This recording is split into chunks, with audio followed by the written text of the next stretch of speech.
Olá, boa noite. Boa noite. Este é o Jornal da Record, que começa com novas informações sobre a empresária milionária que é suspeita de ter encomendado a morte do namorado. A polícia acredita que ela combinou os detalhes do crime em uma padaria de São Paulo.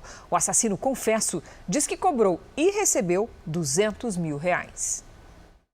Pouco mais de uma hora depois de assassinar Vitor Lúcio Jacinto, Carlos Alex chega ao edifício de luxo da empresária Anne Cipriano Figo.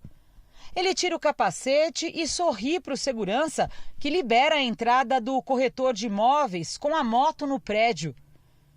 Enquanto isso, Anne desce no elevador. Ela fica o tempo todo de olho no celular e vai ao encontro do assassino. Carlos confessou em depoimento que matou Vitor com um tiro nas costas no dia 16 de junho. Ele sustenta para a polícia que o assassinato foi encomendado pela empresária. Segundo o depoimento de Carlos, foi aqui nessa padaria na Zona Sul de São Paulo que os dois combinaram o assassinato de Vitor por R$200 mil.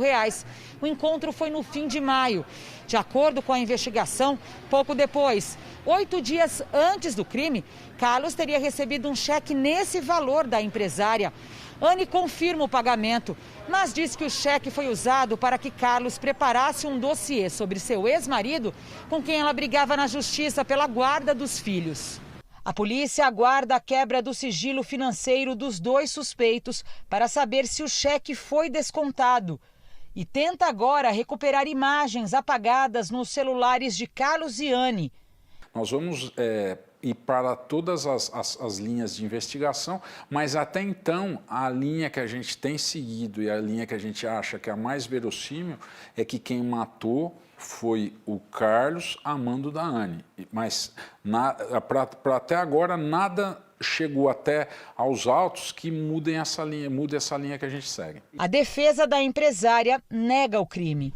A Anne nega veementemente que tenha mandado matar o Vitor, e o que eu estou vendo é que é uma mulher que foi absolutamente explorada, é uma mulher que perdeu milhões de reais em função dos negócios que foram feitos a partir do momento que ela passou a administração dos seus bens para o Vitor e depois para o Carlos. Veja agora outros destaques do dia. Presidente Bolsonaro prorroga auxílio emergencial por mais 3 meses. Petrobras eleva preço da gasolina, do diesel e do gás de cozinha. Ocupação de leitos de UTI para Covid cai em todo o Brasil. Quadrilha suspeita de desviar R$1,5 bilhão é presa em Curitiba. E na série especial, a história de Davizinho, o Gabriel Medina do Surf Adaptado.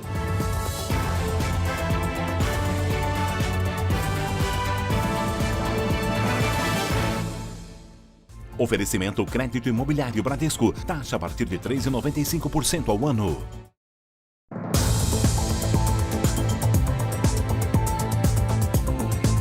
Já estamos juntos no Jornal da Record para você saber que no Rio de Janeiro, a polícia tenta desvendar o mistério da morte de uma jovem que estava grávida. A família dela acreditava que a morte havia ocorrido antes da criança nascer. Mas um novo laudo do Instituto Médico Legal pode trazer uma reviravolta a esta história. Ela não sabe quem matou a filha que estava grávida. E agora tem mais uma pergunta: onde está a criança? Me surpreende, encontrar somente o corpo dela e não da criança. E se ela pariu ali, a criança tinha que estar ali. O corpo de Thaisa Campos dos Santos, de 23 anos, foi encontrado perto de uma estação de trem em setembro do ano passado. A jovem estava grávida de 8 meses. No início das investigações, a família acreditava que Thaisa e o bebê haviam sido assassinados.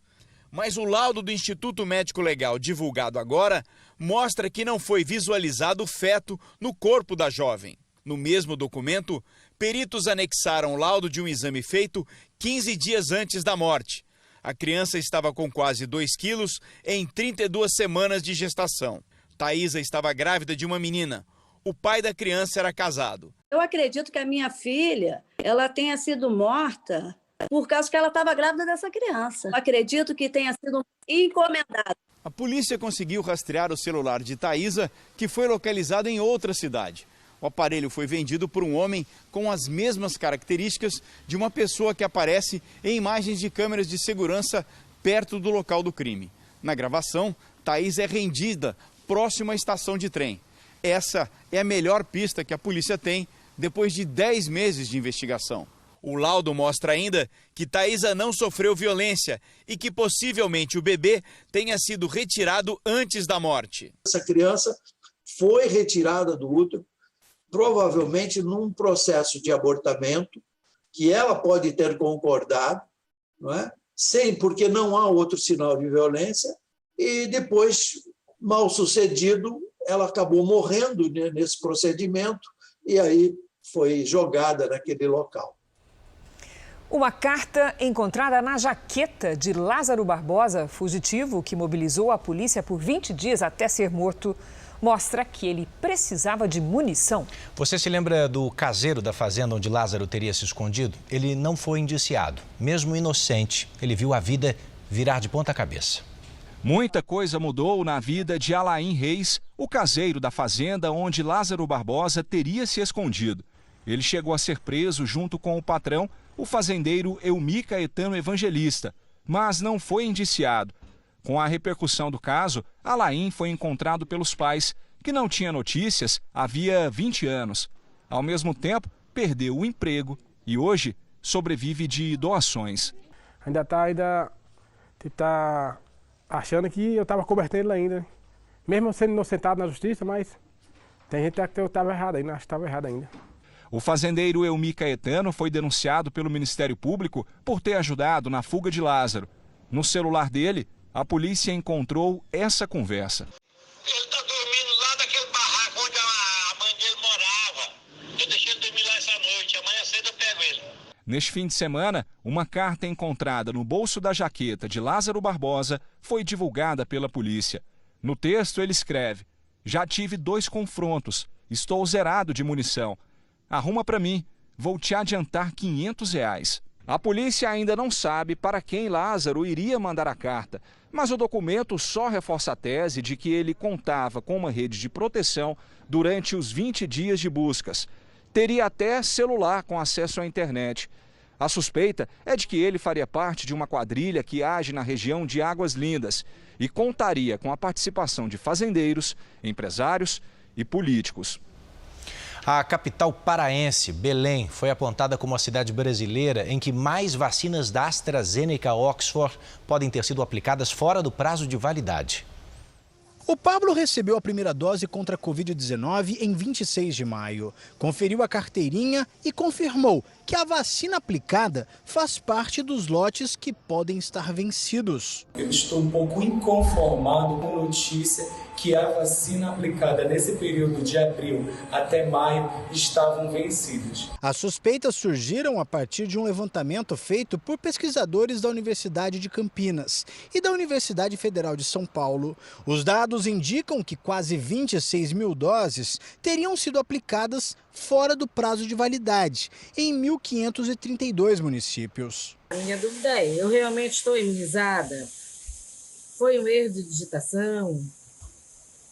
Ou houve modificação no sistema, né, para não constar, para não reconhecerem o erro? Essa é a minha dúvida. Segundo o levantamento, Belém seria a capital que mais teria aplicado vacinas vencidas. Mas a Secretaria Municipal de Saúde nega o uso de doses fora do prazo. Alega que houve um atraso na notificação ao Ministério da Saúde. Muito provavelmente, grande parte desse volume é erro no sistema. Então, a quantidade de pessoas que de fato receberam doses vencidas tende a ser muito menor do que esse total de 26 mil. Os especialistas reforçam que, em caso de qualquer vacina vencida, as doses não podem ser consideradas válidas. Um novo ciclo vacinal deve ser iniciado, respeitando o intervalo de 28 dias entre as doses. A vacina que essa pessoa recebeu, ela provavelmente não terá a eficácia, ou seja, tem que voltar ao serviço de saúde mostrando o cartão e novamente ser imunizado para, de fato, conferir a proteção correta e adequada. Ao menos em São Paulo, a Secretaria Estadual da Saúde informou que todos os lotes foram distribuídos dentro do prazo de validade. A partir de hoje, a Prefeitura da capital está entrando em contato com mais de 900 pessoas que podem ter sido imunizadas com doses vencidas. Então, se o erro for de fato confirmado, a Secretaria Municipal e o Ministério da Saúde vão decidir o procedimento a ser adotado. Quer saber mais? No podcast JR 15 Minutos de hoje com Celso Freitas, você acompanha a entrevista com um epidemiologista da Fiocruz sobre a questão das doses vencidas da AstraZeneca. Você pode ouvir no r7.com, Play Plus e nos aplicativos de podcast. E olha aqui, a gente te mostra agora um levantamento feito nos municípios brasileiros, não, Cris, que demonstra o seguinte: uma diminuição na ocupação de leitos de UTI para Covid em todo o país. Tem mais boa notícia. Em São Paulo, a queda foi verificada também nos hospitais particulares. Se comparados à semana anterior, os números de ocupação dos leitos tiveram uma queda expressiva. Na pesquisa da Confederação Nacional dos Municípios, feita entre os dias 21 e 24 de junho, metade das cidades brasileiras tinha mais de 90% das vagas em unidade de terapia intensiva ocupadas. O novo levantamento mostra que esse índice baixou para pouco mais de 39%, uma queda de 22%. Em São Paulo, a rede pública também passa a dar sinais de uma melhora. Há um mês, a taxa média de ocupação de UTIs em todo o estado era de 81%. Hoje, esse percentual está abaixo de 73%. A rede particular também apresenta uma queda semelhante. 15 dias atrás, a gente tinha uma ocupação em torno de 80%, de 80% dos leitos, e desta vez nós tivemos uma ocupação de algo em torno de 62%. Também, junto com isso, diminuíram as ocupações de leitos normais. Segundo especialistas, essa queda tem relação direta com o avanço da vacinação. A pesquisa da Confederação de Municípios aponta que quase 60% das cidades já imunizam a população entre 40 e 49 anos de idade. Na cidade de São Paulo, este grupo deve ser vacinado até o fim da semana. Pelo ritmo que a gente tem recebido agora as doses, a gente acredita que se antes de chegar a setembro, a gente talvez consiga vacinar 100% com uma dose.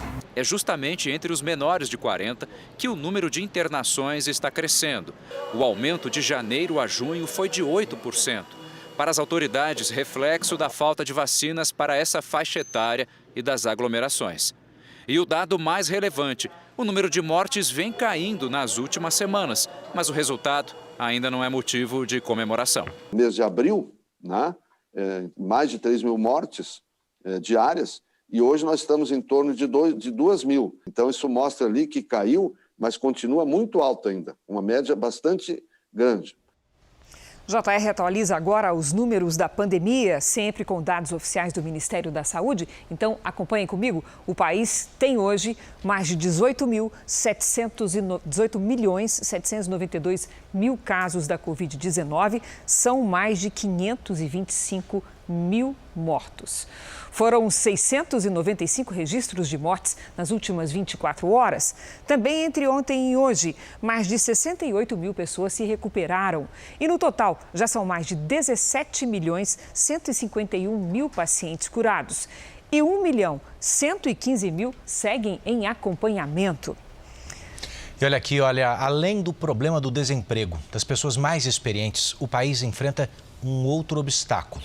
Uma das formas mais importantes para a entrada no mercado de trabalho, o programa que você conhece como Jovem Aprendiz, simplesmente fechou 62 mil postos desde o começo dessa crise sanitária.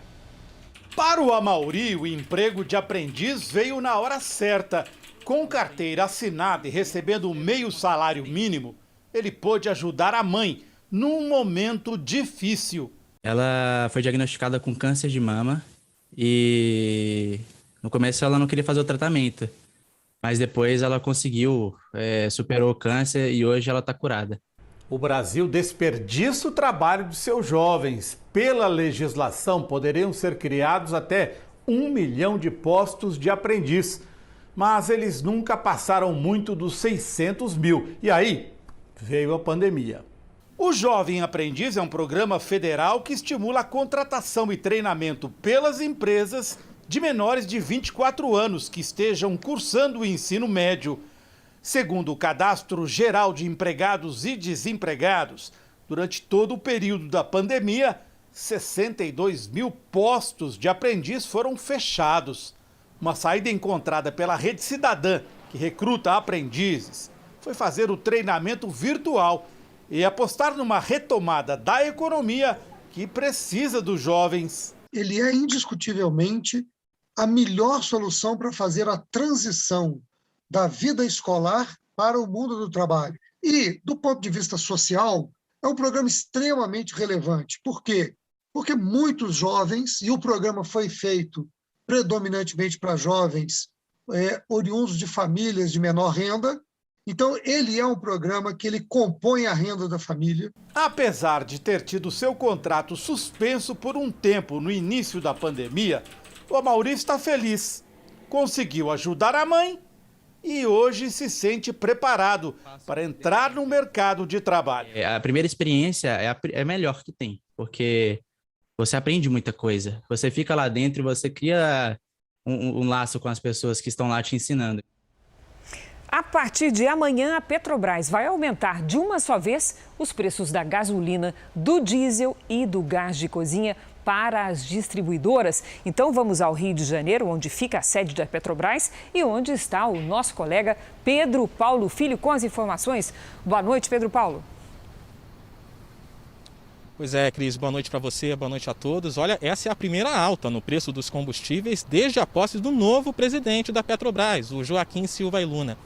A gasolina terá aumento de 6,3%, passando de R$ 2,53 o litro para R$ 2,69. O diesel terá acréscimo de 3,7% e subirá de R$ 2,71 o litro para R$ 2,81. Já o reajuste do GLP será de 5,9%. Assim, o botijão de 13 quilos vai passar de R$ 44,20 para R$ 46,80. Bom, a justificativa da Petrobras para esse aumento é a alta do petróleo no mercado internacional. Cris e Edu. Obrigada, Pedro Paulo.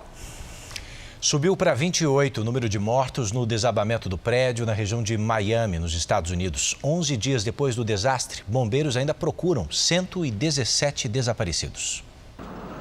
Engenheiros usaram explosivos para demolir a parte do edifício que ainda estava de pé.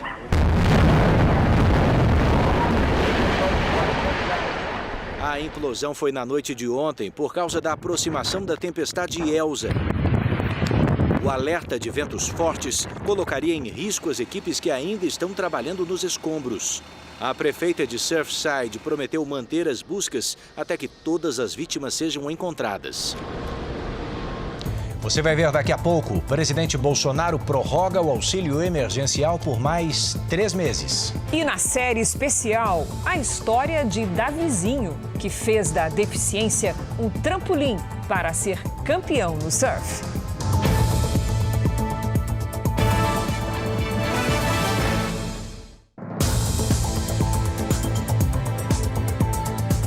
Esse é o Jornal da Record de volta para falar que o governo federal prorrogou o pagamento do auxílio emergencial por mais 3 meses. Então vamos a Brasília, porque o Alessandro Saturno está conosco e tem os detalhes. Saturno, boa noite para você. Olá, Edu, Cris, boa noite para você que nos assiste. Olha, o benefício ele acabaria agora em julho, mas também será pago em agosto, setembro e outubro. O decreto foi assinado hoje pelo presidente Jair Bolsonaro. As parcelas mantêm os valores atuais, entre R$ 150 e R$ 375, e continuam atendendo a 45 milhões de pessoas. O calendário detalhado com as datas de pagamento ainda será divulgado pela Caixa.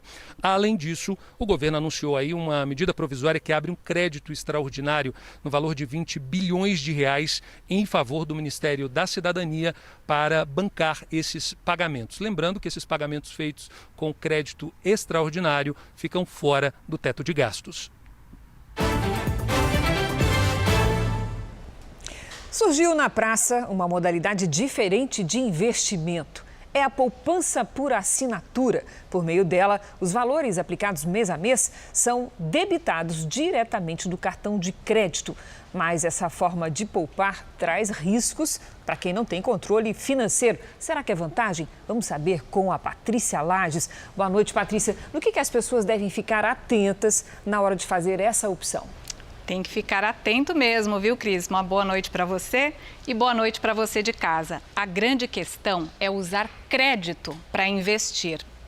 A proposta da chamada poupança por assinatura é descontar do cartão de crédito o valor mensal a ser investido. O retorno prometido é de 100% do CDI, que atualmente está rendendo 13,5% ao ano. Descontado o imposto de renda, o retorno mensal seria de 0,2%. Então, investindo R$ 100, por exemplo, por mês, em um ano, o rendimento seria cerca de R$ 13,30. O problema é se a pessoa não conseguir pagar o cartão de crédito. Se a fatura for parcelada, os juros superam os 165% ao ano. E se pagar o mínimo ou parte da fatura, vai entrar no rotativo com mais de 335% de juros ao ano. Para a gente fazer aqui um comparativo, ao investir R$ 1.200 em um ano, a pessoa receberia cerca de R$ 1.213.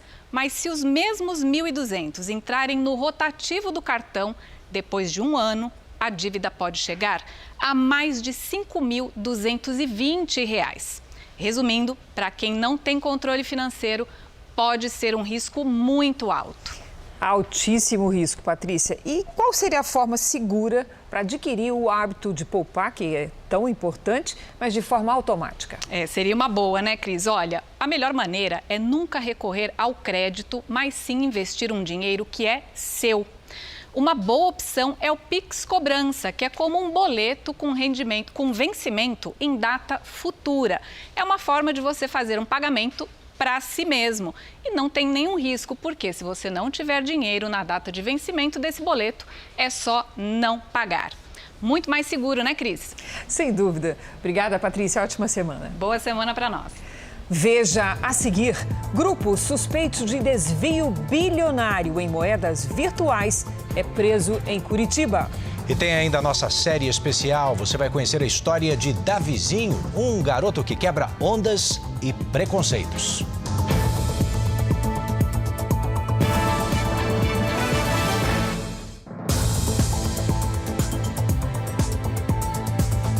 No Rio de Janeiro, um homem foi preso em flagrante por tentativa de feminicídio.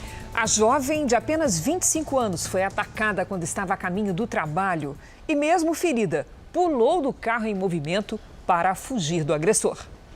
O desabafo de um pai que quase viu a filha ser morta pelo ex-companheiro. Felipe Moratti é suspeito de tentar matar a ex-mulher, Tainá Romão, de 25 anos, com 12 facadas. Ela estava no ponto de ônibus quando foi obrigada a entrar no carro dele. Só conseguiu escapar porque pulou do veículo em movimento. Davi passava pelo local e prestou socorro. Eu tenho irmã também, né? Senti uma dor de uma família, porque ela poderia ter morrido ali. Naquele lugar, estava sangrando muito, ela poderia ter morrido. Na hora eu só pensei em socorrer, mais nada. Felipe fugiu, mas depois se entregou à polícia. Ele e Tainá têm uma filha, estão separados há 2 anos, mas Felipe não aceitava o fim do relacionamento. Uma medida protetiva chegou a impedir o ex-marido de se aproximar. Mesmo assim, no ano passado, Felipe invadiu a casa de Tainá e tentou enforcá-la. E ele só não conseguiu executar a minha filha devido ao correio, que estava entregando lá as correspondências, e viu ela pedindo socorro dentro de casa. Ele ficou preso, pagou uma fiança sob custódia, saiu no dia seguinte. A polícia acredita que o crime foi planejado. Para os investigadores, Felipe esperou as medidas protetivas perderem a validade para tentar matar Tainá.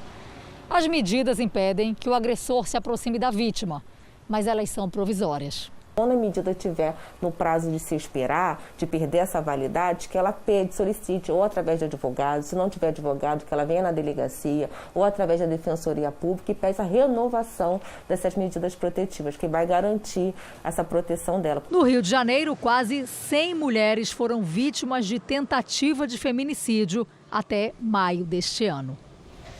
E a Justiça condenou a 39 anos em regime fechado o assassino confesso de uma sobrinha neta do ex-presidente José Sarney.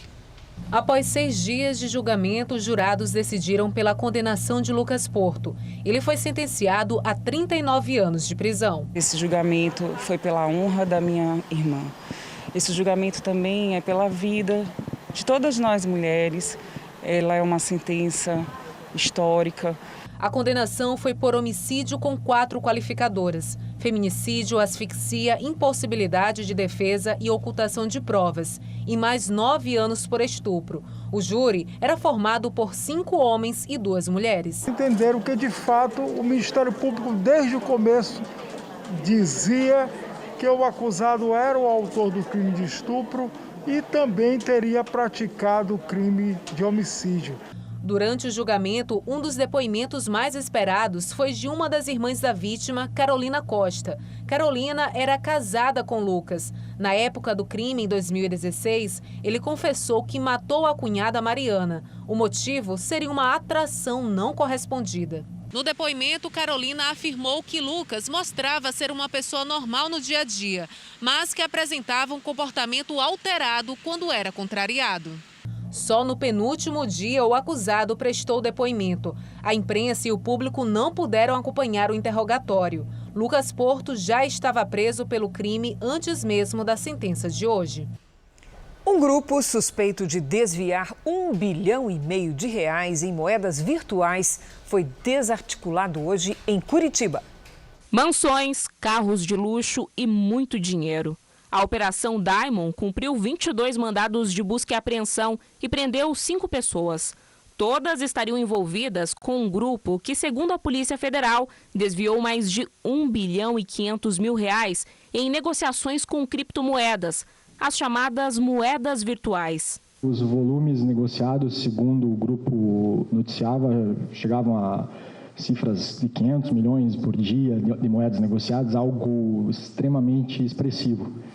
E isso era uma característica do grupo que trazia a imagem de sucesso, e isso refletia-se no modo como se apresentavam seus administradores e, em particular, o principal investigado, que era o líder do grupo e o líder dessa organização criminosa. O líder a que a Polícia Federal se refere é o autoproclamado rei do Bitcoin, Cláudio Oliveira. Ele já foi condenado na Suíça por crimes de estelionato e falsificação de documentos. Mas aqui no Brasil só chamou a atenção da polícia depois que, em 2019, registrou um boletim de ocorrência em nome do grupo, alegando ter sido vítima de um ataque cibernético. As perdas com o suposto ataque cibernético fizeram o grupo conseguir a recuperação judicial. Mas com o direcionamento das investigações, a polícia acredita ter descoberto um esquema de pirâmide financeira. Além de 7 mil investidores, outras pessoas alegam ter sido vítimas do grupo por meio de diferentes empresas a partir de 2015. Eu vi que todas essas pessoas estavam perdendo recurso, não estavam ganhando nada, na verdade estavam sendo lesadas, né? Eu falei, meu Deus, ainda estou sendo quase que co-participante desse negócio todo aqui. Recuperei uma boa parte, porque eu estava ali na liderança. Dó mesmo é dos que impôs ali 2 mil, 5 mil, 12 mil, 15 mil, que era o único dinheiro que tinha, né? A esperança agora é reaver o prejuízo. Infelizmente, moeda digital não deixa rastros. Infelizmente, também não é regulado. Então, praticamente, é só os bens que foram apreendidos que podem ser restituídos às vítimas. Bom, os advogados de Cláudio José de Oliveira se disseram surpresos com o mandado de prisão cautelar. Também afirmaram que Cláudio compareceu para prestar esclarecimentos às autoridades sempre que requisitado e que não agiu para atrapalhar a investigação. A cidade de São Paulo registrou hoje o primeiro caso da variante Delta do coronavírus, mutação descoberta na Índia e que é considerada mais contagiosa. A prefeitura informou que o infectado é um homem de 45 anos e que ele está sendo monitorado pela unidade básica de saúde da região onde mora. Nosso compromisso de todos os dias aqui no Jornal da Record, mostrar para você o andamento da vacinação em todo o Brasil. Somadas as aplicações da primeira e segunda doses, 1.401.000 pessoas receberam a vacina contra o coronavírus, isso nas últimas 24 horas. Hoje o Brasil tem mais de 78 milhões de vacinados com a primeira dose e mais de 27, quase 28 milhões de pessoas que completaram a imunização. Vamos dar uma olhadinha na realidade de São Paulo, que superou a marca de 20 milhões de vacinados com a primeira dose. Isso quer dizer quase 44% dos habitantes imunizados. No Rio Grande do Sul, 4.926.000 pessoas estão vacinadas, mais de 43% da população. Mato Grosso do Sul agora, que também tem 43% da população vacinada. A primeira dose foi aplicada em mais de 1.200.000 pessoas em todo o estado. No Espírito Santo, 1.666.000 pessoas receberam a vacina, 41%, portanto, dos moradores imunizados com a primeira dose. Você já sabe que no portal r7.com você pode acompanhar a realidade do seu estado num mapa interativo como esse. O ministro da Saúde, Marcelo Queiroga, defendeu hoje a inclusão das vacinas contra a Covid-19 na cobertura dos planos de saúde. A medida depende da aprovação da Agência Nacional de Saúde Suplementar. O assunto foi discutido em reunião no Palácio do Planalto. Segundo o ministro da Saúde, Marcelo Queiroga, a cobertura de vacinas pelos planos de saúde pode levar a um ressarcimento ao SUS e ao governo federal em relação aos imunizantes aplicados nos beneficiários. E no futuro, as próprias operadoras poderão comprar as vacinas para oferecer aos usuários. Isso não gera nenhum tipo de iniquidade, nem favorecimento, nem nada. Até porque nesse primeiro momento, onde a iniciativa privada não tem acesso à compra de vacinas, essas vacinas são aplicadas no âmbito do Programa Nacional de Imunização e depois, de acordo com a lei, se faz o ressarcimento ao Sistema Público de Saúde. Se a agência resolver incorporar, isso é uma atribuição da agência, aí sim se verifica a forma de se fazer, por exemplo, o ressarcimento ao SUS. Semana passada, a Comissão Nacional de Incorporação de Tecnologias ao SUS, Conitec, aprovou a entrada das vacinas Pfizer e AstraZeneca entre os medicamentos do sistema. Na prática, a medida inclui os imunizantes nas políticas públicas de saúde no Brasil. Para Queiroga, é natural que os planos de saúde adotem as vacinas na cobertura, porque a vacinação reduz internações, o que poderá gerar economia para o setor. Hoje, os produtores de vacinas contra a Covid-19 só vendem para o governo. Em abril, a Câmara aprovou um projeto que permitiria a compra pela iniciativa privada, mas o texto ainda tem de ser apreciado pelo Senado. Mais cedo, Queiroga vacinou ministros e outras autoridades. Ele anunciou a entrega de 13 milhões e meio de doses de vacinas contra a Covid aos estados. São 3 milhões de doses da Janssen, quase 4 milhões do imunizante da Pfizer e 7 milhões da AstraZeneca Oxford. Bom, o Tribunal de Contas da União pediu explicações ao Ministério da Saúde sobre a compra da vacina indiana Covaxin. Vamos a Brasília com Renata Varandas, que tem os detalhes. Renata, boa noite. Oi, Edu. Oi, Cris. Boa noite a vocês. O Ministério da Saúde tem um prazo de 10 dias para explicar por que fechou um acordo para comprar a vacina indiana Covaxin por $15, ao invés de $10. Esse assunto também está sendo investigado pela CPI da pandemia. Hoje, alguns senadores entraram com uma ação no Supremo Tribunal Federal para obrigar aí o presidente do Senado, o senador Rodrigo Pacheco, a prorrogar a CPI. Já são 34 assinaturas pedindo a prorrogação, mas Pacheco disse que só vai analisar a solicitação deles em agosto. A comissão deve votar amanhã as quebras de sigilo fiscal, bancário, telefônico e telemático dos deputados Luiz Miranda e Ricardo Barros, que é líder do governo na Câmara. Barros também entrou no STF pedindo que ele seja ouvido pela CPI já na quinta-feira, mas os senadores preferem ouvi-lo depois, para terem mais elementos para questioná-lo. Agora à noite, o ministro Ricardo Lewandowski, do STF, deu 5 dias para a CPI explicar o adiamento do depoimento de Ricardo Barros. Eduardo e Cris. Estamos de olho, Renata. Obrigado, viu? A discussão da proposta que estabelece o voto auditável nas eleições do ano que vem avançou hoje na Câmara dos Deputados. O presidente Jair Bolsonaro voltou a defender a mudança. O presidente comentou a determinação do TSE para que sejam apresentadas provas de fraude na urna eletrônica em eleições passadas. O prazo dado pela Justiça terminou hoje. Tem que apresentar provas. Se eu quiser. Eu pretendo, estou tentando, já fizemos contato com as pessoas que entendem do assunto, são hackers, né? Para fazer uma demonstração pública. Eu não entendo o ministro Barroso, né? Ser um ferrenho opositor ao voto auditável. Nós queremos transparência. Agora, o dinheiro das impressoras já está na mão, na cabeça dele, se ele é refém de alguém, né? Refém de alguém para estar nessa campanha. Interferindo dentro do parlamento, reunindo com lideranças, né? E falando os seus argumentos contra o voto auditável. Agora tenho falado, se não passar, ele vai ter que inventar uma forma de tornar transparentes as apurações, senão vão ter problema ano que vem. O presidente do Tribunal Superior Eleitoral também falou sobre o assunto em um debate no Senado Federal. A contagem do voto impresso não pode ser manual e, portanto, tem que se conceber um mecanismo de contagem automática daqueles votos. Aí não tem risco de dar erro. Quanto que nós vamos gastar 2 bilhões de reais, criarmos um inferno administrativo para essa licitação. O voto impresso não é um mecanismo a mais de auditoria. Ele é um risco para o processo eleitoral. A comissão da Câmara, que analisa a proposta do voto impresso ou auditável, começou a debater nesta segunda-feira o texto apresentado pelo relator Felipe Barros, do PSL.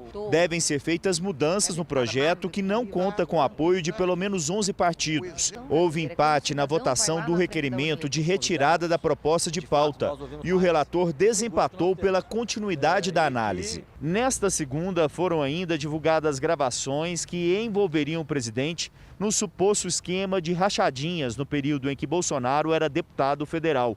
Uma ex-cunhada do presidente, irmã de sua segunda mulher, afirma que ele tinha participação direta no recolhimento de parte dos salários dos servidores do gabinete. Bolsonaro teria demitido o irmão dela por não devolver o valor combinado.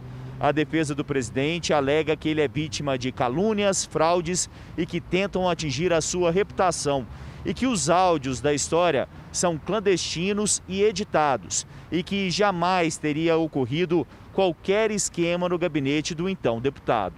Segundo o trecho do artigo 86 da Constituição Federal, o presidente da República não pode ser responsabilizado durante o seu mandato por atos que tenham acontecido antes dele assumir o governo. Foi divulgada hoje uma pesquisa encomendada pela Confederação Nacional do Transporte sobre a popularidade do governo e do presidente Bolsonaro. O levantamento, feito entre os dias 1º e 3 de julho, mostra que 27,7% dos entrevistados avaliam o governo do presidente Jair Bolsonaro como ótimo ou bom, 22,7% consideram regular e 48,2% responderam que o governo é ruim ou péssimo, 1,4% não soube ou não respondeu. Sobre o desempenho pessoal do presidente, 33,8% aprovam e 62,5% desaprovam. 3,7% não sabem ou não responderam. O Instituto MDA ouviu 2.002 pessoas em 137 municípios de 25 unidades da federação. A margem de erro é de 2,2 pontos percentuais e o nível de confiança da pesquisa é de 95%. Vamos voltar a falar de vacinação. Em Portugal, ela foi acelerada para conter a variante Delta, que a Cris explicou agora há pouco, e que causou já por lá, em Portugal, um aumento no número de internações. Já na Inglaterra, o número de casos diminuiu e o governo pretende suspender as restrições já na segunda quinzena de julho.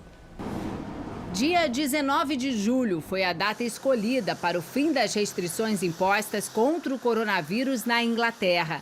A decisão foi tomada após cerca de 86% dos adultos britânicos tomarem pelo menos uma dose da vacina.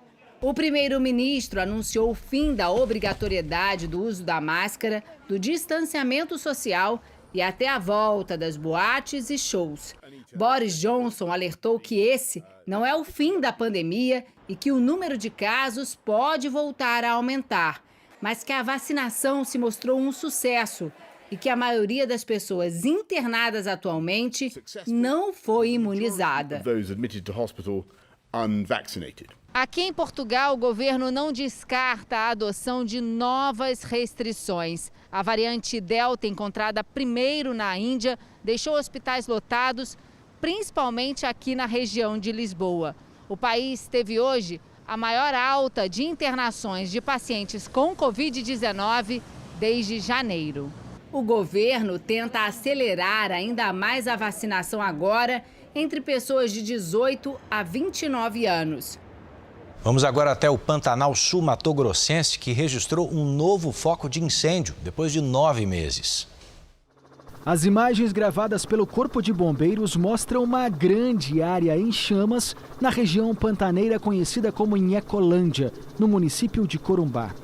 Neste outro ponto, mais focos de incêndio numa região de produção rural. Brigadistas de várias regiões do estado se juntaram no combate às chamas. Viatura S91 deslocamento. Segundo os bombeiros, o fogo está controlado. Diariamente aparecem novos focos, né? Então a ideia é nós mantemos uma equipe de vigilância, monitoramento, para que a gente ataque de pronto esses focos e evite, né, os grandes incêndios. Essa é a ideia. Esta é a primeira grande ação de combate às queimadas no Pantanal este ano. De acordo com o INPE, o Instituto Nacional de Pesquisas Espaciais, os incêndios no bioma reduziram em mais de 80% na comparação com o mesmo período do ano passado. Ainda assim, as chuvas permanecem abaixo da média aqui em Mato Grosso do Sul, o que pode contribuir para novos incêndios em regiões pantaneiras. No ano passado, o fogo devastou mais de 1/3 de todo o Pantanal. Desde então, organizações não governamentais criaram um projeto para comprar equipamentos e capacitar os ribeirinhos no combate aos incêndios. Eles protegem o que é deles, o patrimônio, protegem o Pantanal e evita que isso se torne algo grandioso como foi o ano passado, né?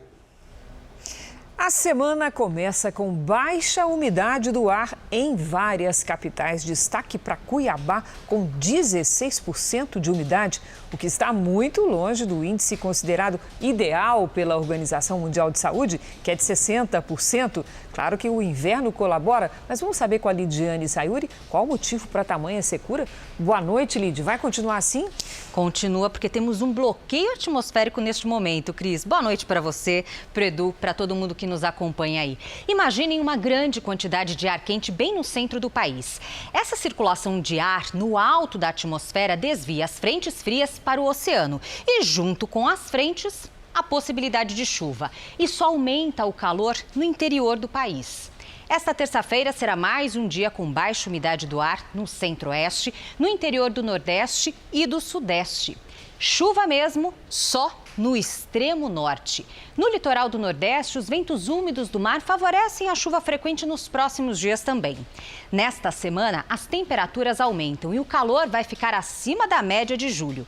Em Porto Alegre, tarde de terça-feira com 20 graus. Faz até 25 no Rio de Janeiro. Em Cuiabá, 37. Em São Luís e Porto Velho, 30 e até 34 graus em Palmas. Em São Paulo, sol entre nuvens e máxima de 20 graus amanhã. Bom, tá chegando o Tempo Delivery, onde você é quem manda. E hoje tem uma trinca chegando, dona Lid, que é o Zé, a Helenita e o Pedro. Eles são, olha ali, ó, de Vitória, Espírito Santo. Vamos lá, Edu. Seguinte, pessoal, esta terça começa com o sol e uma chuva levinha pela manhã. Depois seca tudo e esquenta. Máxima de 26 graus até quinta-feira. Cuidado com a baixa umidade do ar nas horas mais quentes. A mensagem agora é do João, ele é do interior do Rio Grande do Norte. Martins. Vamos lá. João, aí no interior do Rio Grande do Norte tem chance de chuva isolada nos próximos dias. Logo cedo faz 19 graus e à tarde o tempo abafado, com máximas entre 29 e 30 graus. Participe do Tempo Delivery pelas redes sociais. Mande a sua mensagem com a hashtag #VocêNoJR. Boa noite, gente. Obrigada, Lidy. A tempestade tropical Elsa, que passou por ilhas do Caribe e atingiu Cuba, se move em direção ao estado americano da Flórida. O fenômeno já deixou ao menos 3 mortos. Em Cuba, a Elsa provocou chuvas fortes, inundações e ventos de mais de 96 quilômetros por hora. De acordo com o Centro Nacional de Furacões dos Estados Unidos, ao se mover em terra, o fenômeno deve enfraquecer. Mas quando atingir o Golfo do México, antes de chegar à Flórida, pode voltar a ganhar força. No estado americano, moradores já se preparam para a chegada da tempestade. E está na hora da nossa série especial. Durante essa semana, juntos, vamos conhecer histórias de pessoas com deficiência que tiveram apoio dos pais para realizar sonhos quase improváveis. Pois é, o caso do Davizinho. Ele nasceu com uma má formação nos braços e pernas e, mesmo assim, queria pegar ondas. Quem vai contar essa história para a gente é o repórter Daniel Tocco, que tem algo em comum com o entrevistado.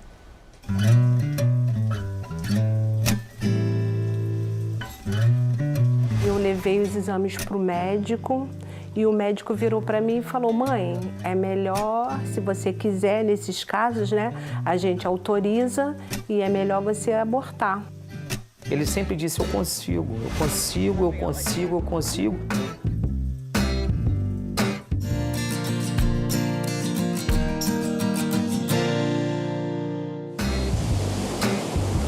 No início da carreira dele, eu que empurrava. Como nasce um campeão mundial de surf? Primeiro, dentro de casa.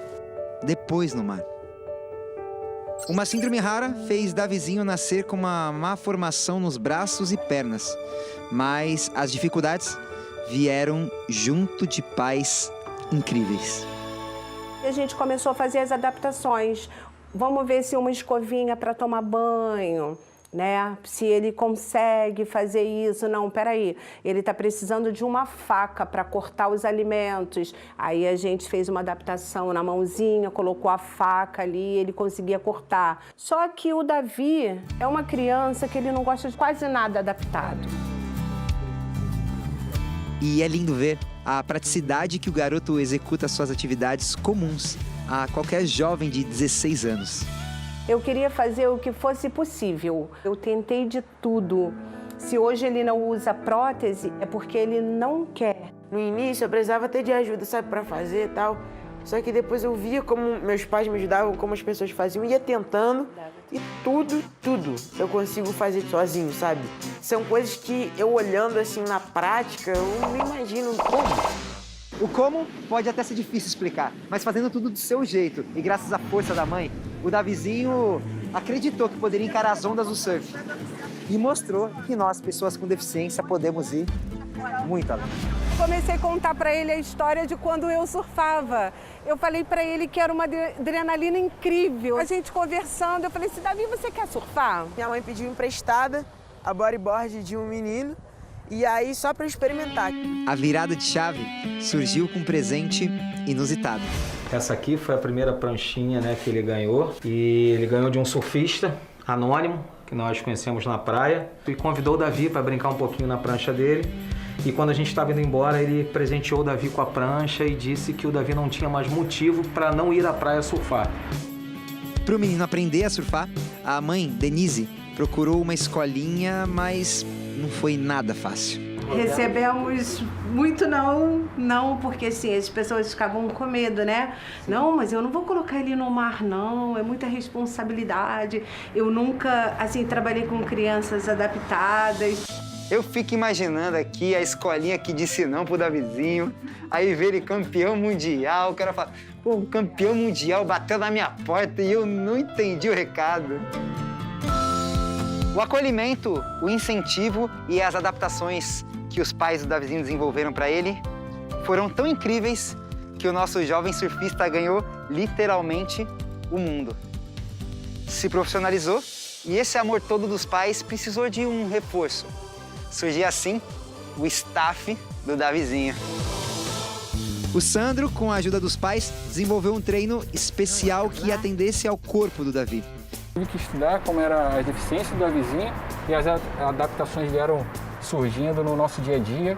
Ele chegou bem limitado, com falta de mobilidade, mais dificuldade de locomoção, né, Davi? Então eu me preocupava muito em proteger a coluna dele e para ele ter os movimentos adequados, específicos para o surf. Na pandemia, o trabalho seguiu online, com uma força do pai do surfista. Ele foi muito zeloso, né, nesse sentido. Ele passou alguns vídeos, né, onde ele colocava a forma como deveria ser feito os exercícios. E assim, o ambiente que a gente tinha para treinar em função dessa pandemia era aqui em casa mesmo. Então ele aproveitou a piscina, ele aproveitou o espaço. O corpo tá bem cuidado, mas e a prancha? Ah, ela também ganhou um profissional que cria modelos especiais pro Davizinho. Eu fui desenvolvendo as pranchas dele desde a primeira até essa última aqui, que foi essa preta. A gente vem desenvolvendo sempre de acordo com o que ele vem buscando, né? Sempre a evolução. E as pranchas vêm mudando em relação a isso. Cada vez que ele melhora na manobra, melhora na velocidade, a gente tem que mudar de prancha. Davizinho está entrando numa modalidade onde ele vai surfar sozinho nas competições com sua nova prancha e uma prótese que imita uma nadadeira. Mas até aqui, quem entrava na água com ele era seu treinador. Então, bora pro treino. Com apenas 10 anos, ele já era bicampeão mundial de surf adaptado na Califórnia. Com estilo agressivo de surfar, foi comparado ao Gabriel Medina.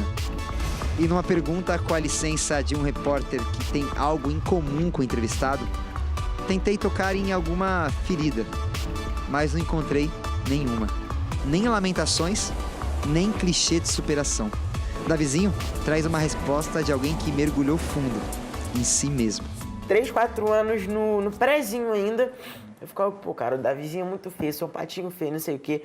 Porque as pessoas olhavam pra mim de maneira diferente.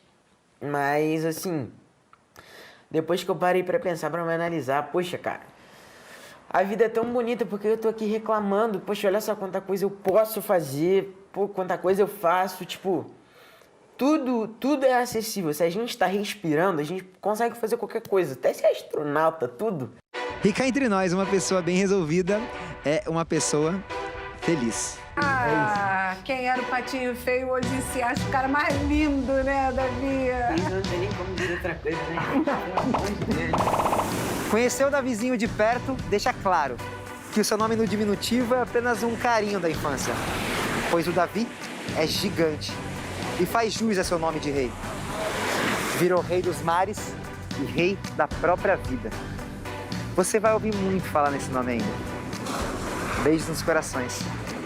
Gratidão.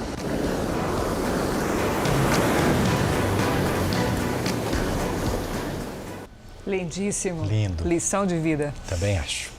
O Jornal da Record está terminando. A edição de hoje na íntegra e também a nossa versão em podcast estão no Play Plus e em todas as nossas plataformas digitais. E à 00:30 tem mais Jornal da Record. Fique agora com a novela Gênesis. A gente se vê amanhã. Até lá. Boa noite para você e até amanhã.